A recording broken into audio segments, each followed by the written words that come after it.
Number one అంటారు. అసలైన number one Guru Kashi university.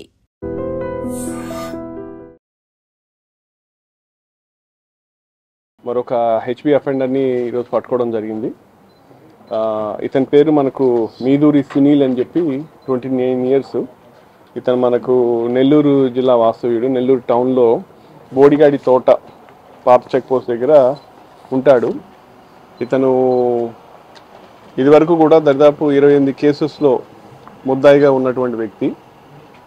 ఇతను ప్రధానంగా ఈ అఫెన్సెస్ అన్నీ కూడా మనకు నెల్లూరు టౌను చుట్టుపక్కల పరిసరాల్లో, నెల్లూరు టౌను, నెల్లూరు రూరల్, కావలి, తర్వాత పోతే మన దగ్గర నాయుడుపేట, కాళహస్తి, ఇక్కడ అన్నీ కూడా దాదాపు 28 కేసుల్లో ఇతను ముద్దాయిగా ఉన్నాడు.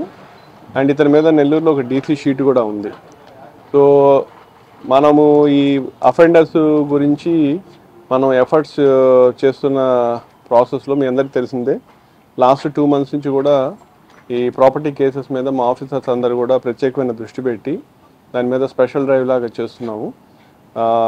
లాస్ట్ 2 నెలల్లో చాలా కేసులు డిటెక్ట్ చేశాము. సో ఆ భాగంగా ఈ ఎఫర్ట్స్ చేస్తున్న క్రమంలో మా కాళహస్తి డిఎస్పీ గారి ఆధ్వర్యంలో, మూర్తి గారి ఆధ్వర్యంలో కాళహస్తి 1 Town ఇన్స్పెక్టర్ గోపి వాళ్ళ క్రైమ్ టీం కూడా ఈ సునీల్ అనే అతన్ని నిన్న పట్టుకోవడం జరిగింది.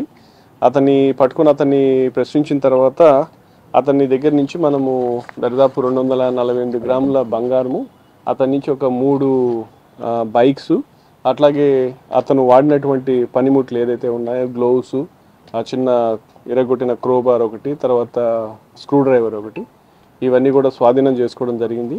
ఇవి అన్నీ కూడా దాదాపు మనకు 9 కేసెస్లో, అంటే Kalahasti 1 Town, 2 Town, Thottambedu, BN Kandriga, Naidupeta, Gudur, ఇట్లా ఈ పలు పోలీస్ స్టేషన్ సంబంధించిన 9 కేసుల్లో సంబంధించిన ప్రాపర్టీని మనం అతని నుంచి స్వాధీనపరచుకోవడం జరిగింది. ఈ 248 గ్రాములు అంటే దాదాపు మనకు 28 లక్షల రూపాయల విలువ కలిగినటువంటి ఈ ప్రాపర్టీ. సో నిజంగా ఇది చాలా మంచి వర్క్.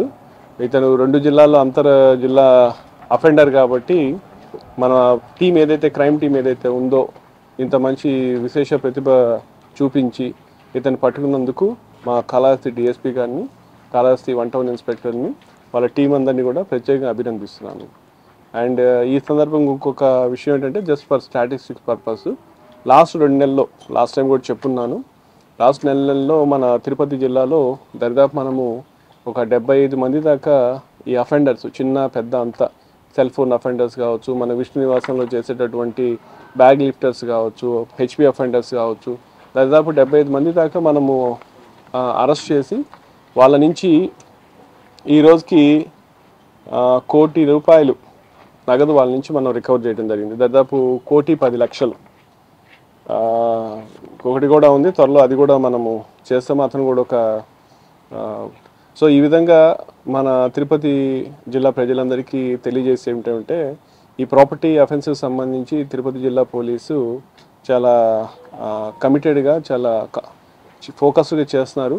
అయితే ఈ అఫెన్సెస్ జరగకుండా ఉండాలి అని అంటే ప్రజల నుంచి కూడా మేము డిటెక్ట్ చేయడానికి అవుతుంది, కానీ జరగకుండా ఉండాలంటే ప్రజలు కూడా కొంత సహకారం పోలీసు వారికి అందించాల్సిన అవసరం ఉంది. వాళ్ళు ఎక్కడికైనా బయటికి పోతున్నప్పుడు కానీ చేస్తున్నప్పుడు కానీ ఖచ్చితంగా LHMS, locked house management system ఉంది. దీని గురించి మనము విస్తృతంగా చాలా సందర్భాల్లో మనం ప్రచారం చేసాం, చెప్తూనే ఉన్నాం. మీరు ఎక్కడికైనా బయటికి వెళ్ళేటప్పుడు పోలీస్ వారికి కానీ ఇన్ఫామ్ చేసినట్లయితే సీసీ కెమెరాస్ ఇన్స్టాల్ చేసి వాళ్ళ వచ్చేంత వరకు కూడా వాళ్ళ హౌస్ సేఫ్గా ఉంటుంది. మనకి అఫెన్సెస్ కూడా జరిగేదానికి ఆస్కారం చాలా తక్కువ ఉంటుంది.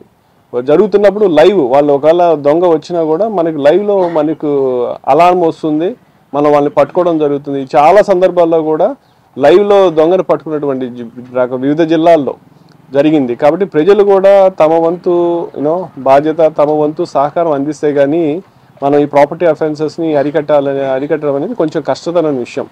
సో మనకు పోయిన తర్వాత మన బాధపడే కంటే పోకముందు కొంచెం దాని గురించి తెలుసుకొని పోలీసు వాళ్ళకి చెప్పి ఆ హౌసెస్లో వెళ్ళేటప్పుడు ఎక్కడికైనా బయట ప్రదేశాలకి ఈ లాక్డ్ హౌస్ మేనేజ్మెంట్ సిస్టమ్ పెట్టుకున్నట్లయితే మనం ఈ నేరాలని ప్రివెంట్ చేయొచ్చు అనేది నా ప్రగాఢమైన విశ్వాసం. కాబట్టి అందరికీ కూడా మీ తరఫున విజ్ఞప్తి చేస్తున్నాను తిరుపతి జిల్లా పోలీస్ నుంచి. లాస్ట్ 2 నెలల్లోనే మనం 75 మంది ముద్దాయిల్ని పట్టుకున్నాం. 1,10,00,000 రూపాయలు మనం నగదు రికవర్ చేసాం.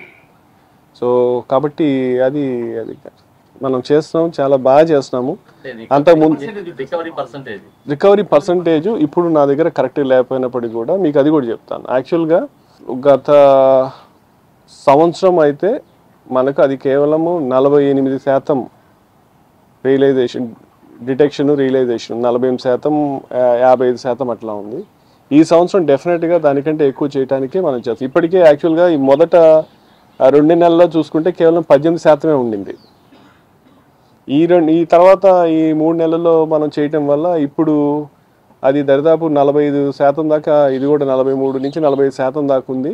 రానున్న రోజుల్లో ఇంకా కేసెస్ మేము చేసే ఉన్నాయి, ఇంకా మన వాళ్ళు చేస్తున్నారు. డెఫినెట్గా ఈ సంవత్సరం మా టార్గెట్ ఏంటంటే ఖచ్చితంగా 65 to 70%, అట్లీస్ట్ 70% డిటెక్షన్ ఉండాలా, 80% దాకా రికవరీ ఉండాలా ఈ ఇయర్కి సంబంధించిన కేసెస్. సో అది మా టార్గెట్. సో ఇంకా నెక్స్ట్ 5 monthsలో కూడా చేసి ఖచ్చితంగా ఈ 70% డిటెక్షన్, 80% రికవరీ చేయడానికి ప్రయత్నం చేస్తాం. అవుతుందా అనేది తర్వాత సంగతి, బట్ ప్రయత్నం అయితే డెఫినెట్గా చేస్తాం. అండ్ లాస్ట్ ఇయర్ పర్సంటేజ్ పెరగడానికి కారణం ఏంటంటే ఈ ఇయర్లో డిటెక్షన్స్ చేసిన పాత ఇయర్ కేసెస్ ఉండటం వల్ల ఈ లెక్కంతా పాత సంవత్సరానికి వెళ్ళిపోతుంది. 24 కేసులు ఇప్పుడు చేసామనుకోండి, ఆ ఇయర్లో ఉన్న కేసెస్లోకి వెళ్ళిపోద్ది కదా. సో ఆ విధంగా కూడా దాని కోటాలో పోవడం వల్ల ఇప్పుడు కొంచెం తక్కువ ఉన్నట్టుంది. కానీ అయ్యేటప్పటికి దీన్ని బాగా పెంచి మంచి పర్సంటేజ్ చేయడానికి ప్రయత్నం చేస్తాం. నా నోటీసు రాలేదు. నా గ్రీవెన్స్ అయితే నా దగ్గరికి అయితే ఇట్లా ప్రాపర్టీ కేసెస్లో చూపించకుండా ఎప్పుడు నిన్న వచ్చారు ఒకటి నా దగ్గరికి. అది ఎప్పుడంటే 4 ఏళ్ల నాడు అయిపోయిన కేసు, ఎప్పుడో రెఫర్ 4 ఏళ్ల నాటిది ఒక కేసు. ఎప్పుడైనా గ్రీవెన్స్లో 1-2 కేసెస్ తప్పితే ఇట్లా ప్రాపర్టీ కేసెస్ వైండప్ చేసిన పరిస్థితి లేనే లేదు. ఖచ్చితంగా మన వాళ్ళు ఎఫర్ట్ చేస్తున్నారు. మ్యాక్సిమం అన్ని డిటెక్ట్ చేసి అన్ని వాళ్ళకి బాధితులకి న్యాయం చేయాలని ట్రై చేస్తున్నారు. అదే చెప్తున్నాను కదా, ఇప్పుడు మా మీద ఎంత బాధ్యత ఉందో పబ్లిక్ మీద పోకుండా ఉండేదానికి కూడా అంతే బాధ్యత ఉంది. వాళ్ళు కూడా సహకరించాలా, వాళ్ళు కూడా అర్థం చేసుకోవాలా, వాళ్ళు కూడా చేస్తేనే దీనికి మనం కొంతవరకు మనం నివారించగలం.